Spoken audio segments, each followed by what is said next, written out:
नमस्कार दोस्तों, स्वागत है आपका श्री कृष्ण भगवान की नगरी द्वारिका में। आज हम आपको लेकर चलते हैं भारत के अद्भुत स्थानों की अद्भुत कहानियों और छुपी हुई धरोहर के सफर पर।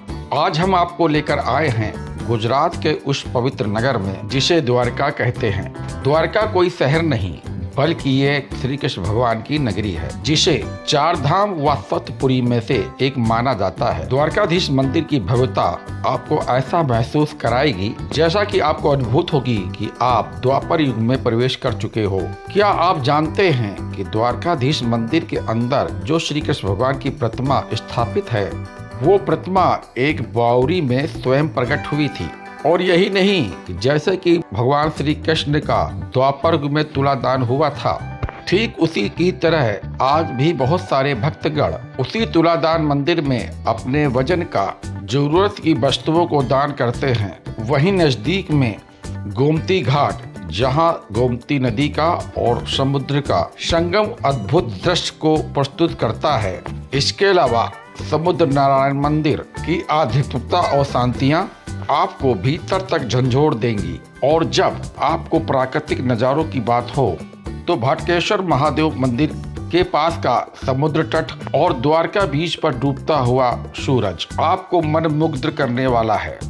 अभी ठहरिए, द्वारकाधीश मंदिर से 12 किलोमीटर दूर पर है शिवराजपुर बीच, जिसे भारत के खूबसूरत बीचों में से गिना जाता है। अंत में हम आपको द्वारकाधीश मंदिर से 5 किलोमीटर दूरी पर स्थित माता रुक्मिणी देवी का मंदिर के दर्शन कराएंगे जो श्री कृष्ण की पत्नी थी। और साथ में आपको रहने और खाने पीने की क्या क्या सुविधा है, इस वीडियो में आपको कंप्लीट इन्फॉर्मेशन मिलने वाली है। तो दोस्तों, आप मेरा वीडियो अंत तक जरूर देखें क्योंकि हर जगह की कहानी आपको एक नया और महत्वपूर्ण जानकारी देगी। तो चलिए दोस्तों, इस अद्भुत यात्रा की शुरुआत करते हैं। हम अपने शहर से रात की ट्रेन से सुबह पहुंच गए द्वारिका, और द्वारका रेलवे स्टेशन से द्वारकाधीश मंदिर 2.5 किलोमीटर की दूरी पर है। द्वारका आते ही हमने अपने धर्मशाला शारदा में चेकिंग किया। द्वारकाधीश मंदिर के आसपास में 500 रुपये से लेकर 1000 रुपये तक अच्छे से रूम होटल्स मिल जाएंगे। मंदिर में दर्शन करने से पहले प्रथा के अनुसार इस गोमती नदी में स्नान करते हैं, और गोमती नदी में स्नान करने के बाद द्वारकाधीश मंदिर के इस मोक्ष द्वार से सभी भक्तगण मुख्य मंदिर की ओर बढ़ते हैं। और मंदिर के गर्भगृह में भगवान श्री कृष्ण द्वारकाधीश के रूप में विराजमान हैं। द्वारकाधीश मंदिर, जिसे जगत मंदिर के नाम से भी जाना जाता है, सिर्फ एक ये प्राचीन धरोहर ही नहीं है बल्कि ये भगवान श्री कृष्ण के एक भव्य रूप का प्रतीक है। 2500 से अधिक पुराना ये मंदिर गुजरात के द्वारका शहर में समुद्र तट पर स्थित है और इसे भारत के 4 धामों में से एक माना जाता है। क्या आप जानते हैं कि इस मंदिर का निर्माण श्री कृष्ण भगवान के वंशज स्वयं ने कराया था?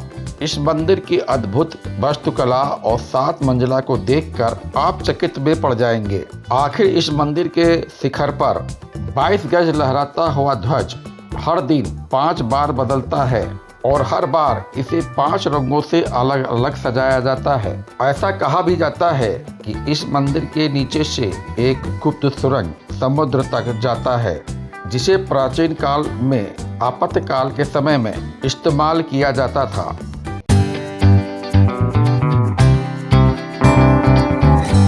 द्वारकाधीश के दर्शन करने के बाद जब आप स्वर्ग द्वार से बाहर आते हो तो नीचे उतरते ही आपको यह तुलादान मंदिर नजर आता है। इस मंदिर के गर्भगृह में बलराम जी विराजमान हैं। यह छोटा सा मंदिर है लेकिन यह महत्वपूर्ण मंदिर है। इसके पीछे की कहानी महाभारत काल से जुड़ी हुई है। ऐसा कहा जाता है कि एक बार रुक्मिणी देवी ने श्री कृष्ण भगवान से अपने पापों को प्रायश्चित करने की इच्छा जाहिर की। उन्होंने एक सुझाव दिया कि उन्हें तुलादान करना चाहिए, यानी अपने वजन के बराबर सोना दान करना चाहिए। लेकिन जब भगवान श्री कृष्ण ने अपना वजन तुलादान पर रखा तब सभी दान किए हुए सोने की वस्तुएं उनके वजन के बराबर नहीं हो पाया। तब रुक्मिणी देवी ने उस तुला पर एक तुलसी का पत्ता रखा और वो पत्ता भगवान श्री कृष्ण भगवान की वजह से भी भारी हो गया। तभी से बहुत सारे भक्तगण इस कांटे पर बैठकर अपने वजन के बराबर वस्तु दान किया करते हैं। और यहाँ पर जो अन्नदान होता है, इसी मंदिर के फर्स्ट फ्लोर पर प्रसादालय चलाया जाता है। दान किए हुए वस्तु को यानी अन्न को यहाँ पर प्रसादी के रूप में खिलाया जाता है। द्वारकाधीश मंदिर के पास में गोमती घाट का एक ऐतिहासिक और धार्मिक महत्व है। यह स्थान द्वारका नगरी में गोमती नदी के किनारे पर स्थित है, जो स्वयं 7 पवित्र नदियों में से एक है। कहा जाता है कि गोमती नदी भी गंगा नदी की तरह मोक्ष प्रदान करती है। गोमती नदी घाट पर गोमती नदी में जाकर श्रद्धालु लोग गोमती नदी में स्नान करके अपने पापों का प्रायश्चित करते हैं। और पास में स्थित समुद्र नारायण मंदिर इस दिव्यता को और भी बढ़ाता है। समुद्र नारायण मंदिर के पास ही गोमती नदी का संगम समुद्र में होता है। यहाँ का नज़ारा मन को शांति और हृदय को ऊर्जा प्रदान करता है। इस संगम पर स्नान करने का महत्व शास्त्रों में बताया गया है। ऐसा माना जाता है कि यहाँ पर स्नान करने से सभी पापों से मुक्ति मिल जाती है और जीवन में सकारात्मक ऊर्जा का साकार होता है। गोमती नदी के तट पर समुद्र नारायण मंदिर का एक विशेष महत्व है। यहाँ पर भगवान विष्णु के समुद्र नारायण के रूप में पूजा की जाती है। ऐसी मानता है या वही स्थान है जहाँ पर भगवान श्री कृष्ण ने समुद्र देवता से अपने राज द्वारका के लिए भूमि मांगी थी। द्वारकाधीश मंदिर से 2 किलोमीटर की दूरी पर स्थित समुद्र तट पर भटकेश्वर मंदिर स्थित है। यह मंदिर चंद्रमल्लेश्वर महादेव को समर्पित है। यह अपने अद्भुत स्थान और वातावरण के कारण भक्तों के दिलों में एक खास जगह रखता है। भटकेश्वर मंदिर के प्रवेश द्वार पर नंदी भगवान विराजमान हैं और मंदिर के गर्भगृह में स्थापित शिवलिंग भक्तों को गहन शांति और आध्यात्मिक अनुभव को प्रदान करती है। ऐसा भी कहा जाता है कि समुद्र की लहरें मंदिर के चारों ओर इस तरह से उठती है कि मानो शिव जी के चरणों में अर्पित हो रही हो। इस भटकेश्वर मंदिर के पास ही में स्थित है द्वारका का सनसेट पॉइंट। यहाँ पर सूर्य को समुद्र की लहरों के बीच में डूबता हुआ आपको एक अलग अनुभव प्रदान करेगा। जिस समय हम भटकेश्वर मंदिर के पास पहुँचे तो उस समय दोपहर के 1 बजे थे, इसलिए मंदिर बंद था। तो हम लोगों ने बाहर से ही भटकेश्वर महादेव के दर्शन करके आगे की ओर बढ़ गए।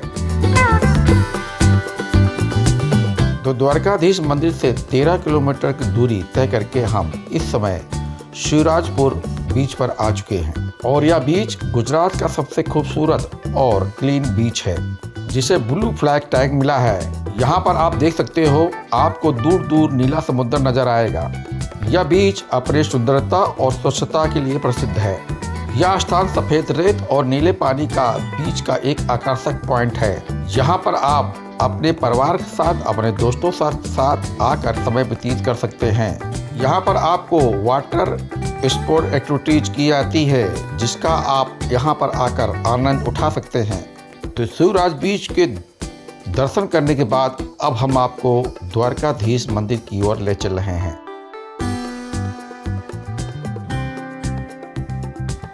यह मंदिर द्वारकाधीश मंदिर से 5 किलोमीटर दूरी पर स्थित है, जिसे रुक्मिणी देवी मंदिर कहा जाता है।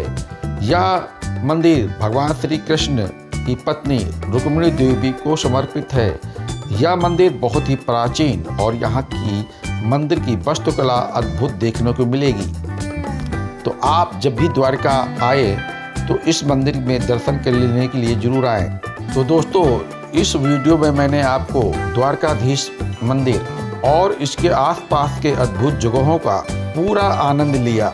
लेकिन इस वीडियो की कहानी अभी यहीं ख़त्म नहीं हुई है। अगले वीडियो में हम आपको लेकर चलेंगे भेट द्वारका और नागेश्वर ज्योतिर्लिंग के दर्शन के लिए, जहां आप जानेंगे उनसे जुड़े हुए अद्भुत अनसुने कहानी और अद्भुत नज़ारे और ऐसी बातें जहां पर आपने कभी पढ़ी या सुनी हो।